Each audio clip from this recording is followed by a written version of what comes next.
भारत की खोज किसने और कैसे की। स्वागत है आप सबका आज के इस वीडियो में।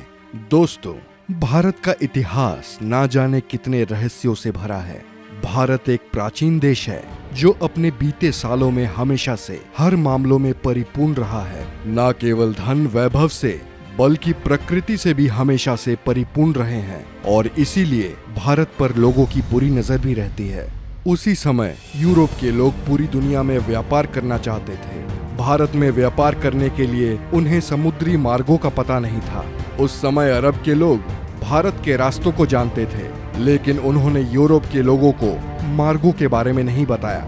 वास्को दी गामा पहले शख्स थे जिन्होंने भारत के समुद्री मार्गों को खोज निकाला था। कोलंबस भी भारत को खोजने गए थे, लेकिन अमेरिका जा पहुंचे। हालांकि आजकल पढ़ाया जाता है कि भारत के समुद्री मार्गों की वास्को दी गामा ने खोज की थी। सचमुच यह हद दर्जे की मूर्खता है कि भारतीय बच्चों को यह पढ़ाया जा रहा है कि वास्को दी गामा ने भारत की खोज की। पढ़ाया यह जाना चाहिए कि वास्को दी गामा ने यूरोप को पहली बार भारत तक पहुंचने का समुद्री मार्ग बताया। दरअसल पहले यूरोपी देशों के लिए भारत एक पहेली जैसा था।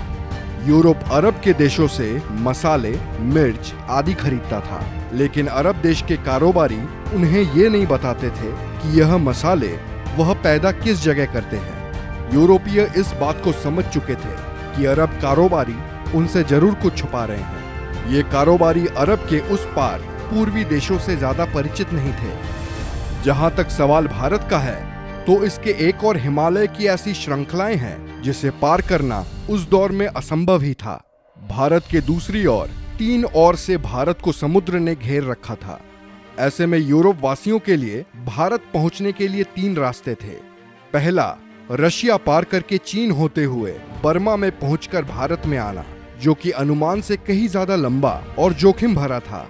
दूसरा रास्ता था अरब और ईरान को पार करके भारत पहुंचना, लेकिन यह रास्ता अरब के लोग इस्तेमाल करते थे और वे किसी अन्य को अंदर घुसने नहीं देते थे। तीसरा रास्ता समुद्र का था, जिसमें चुनौती देने वाला सिर्फ समुद्र ही था।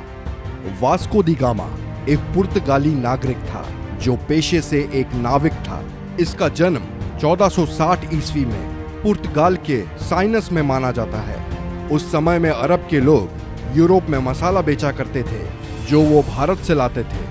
यूरोप में इन मसालों की मांग बहुत ज्यादा थी, इसीलिए यूरोप के लोग भारत जाकर मसाले लाना चाहते थे, लेकिन उनके लिए भारत जाने का रास्ता दुर्गम भरा था।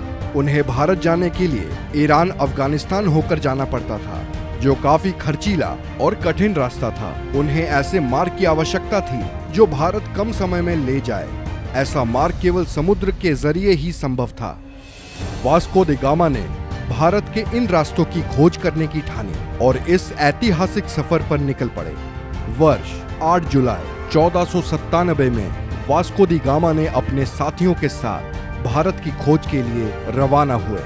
उसके जहाजी बेड़े में 4000 और 170 के करीब आदमियों का दल था। सबसे बड़े जहाज सेंट गैब्रियल पर वह खुद था। सबसे पहले वो अफ्रीका के अंतिम छोर कैप ऑफ गुड होम नामक स्थान पर पहुंचा। उसके बाद वह अफ्रीका के ही एक राज्य मोसम्बा आया, जहां के राजा ने उसकी मदद की और उसे एक अरब नाविक दिया जो भारत का रास्ता जानता था। वास्को दी गामा भारत कब आया? वास्को दी गामा अफ्रीका महाद्वीप का चक्कर लगाकर भारत के कालीकट बंदरगाह केरल पर पहुंचा था। 20 मई 1498 की तारीख थी जब वास्को दी गामा भारत के कालीकट बंदरगाह पर पहुंचा। भारत की खोज का यह सफर करीब 10 महीनों का रहा। भारत आकर वास्को दी गामा ने स्थानीय राज्य के राजा से व्यापार का समझौता किया। उसने कई प्रकार के मसाले खरीदे।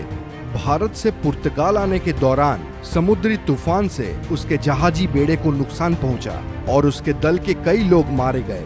पुर्तगाल लौटने पर उसका भव्य स्वागत किया गया। अगली बार भारत आने पर उसने कालीकट के राज्य पर आक्रमण कर दिया और कत्लेआम लूटपाट की।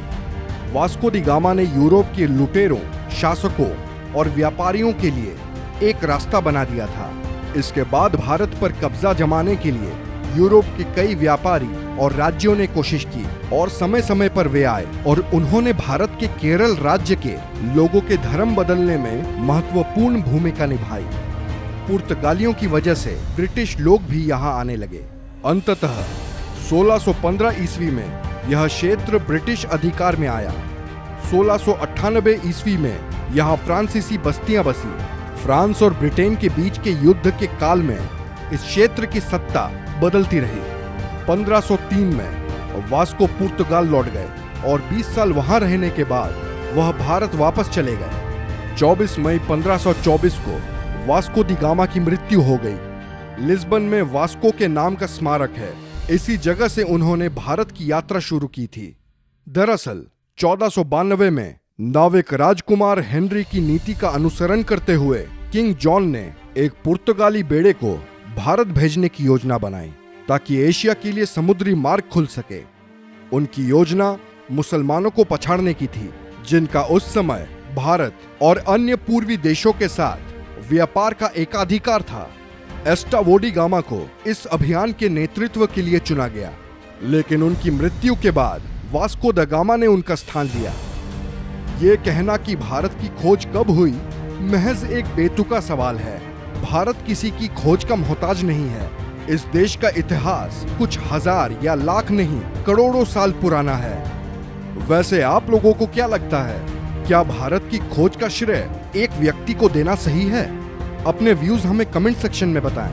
वीडियो अच्छी लगी हो तो लाइक करें, शेयर करें और ऐसे ही अमेजिंग वीडियोस के लिए हमारे चैनल को सब्सक्राइब करें। मिलते हैं अगले वीडियो में।